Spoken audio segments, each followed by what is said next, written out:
খাই আছোঁ মৃত্যুঞ্জয় মন্দিৰত প্ৰসাদ সিদ্ধ প্ৰসাদ মানে খিচিৰি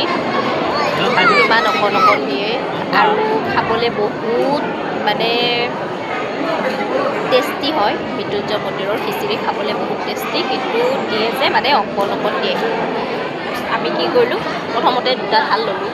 খালোঁ খাই কিনে পাপুৱে আকৌ গ'ল আকৌ লাইন পাতিলে লাইন পাতি পেলাই আকৌ আনিছে আমি এতিয়া খাই আছোঁ মানে ডাবুল থাল ল'লোঁ আজি মহাদেৱ বাবা তুমি মানে হেৰি আমাক দাই চাই নধৰিবা আৰু ইমান বেছি ভাল লাগে খাই সেইকাৰণে মানে চিটিং কৰিলোঁ অলপ জুলুৰ ভাগৰো খাম অকণমান এখন খালোঁ আৰু এতিয়া এইখন খাম আৰু চবতকৈ মানে ডাঙৰ কথা তুমি জানেনে এইকেইখন চাওকচোন এইকেইখন কিহৰ জানেনে কুঁৱাৰ ক'ত কেনেকৈ বনাই নাজানো কিন্তু এইকেইখন মানে দেখিলে গম পায় এইকেইখন কুঁৱাৰ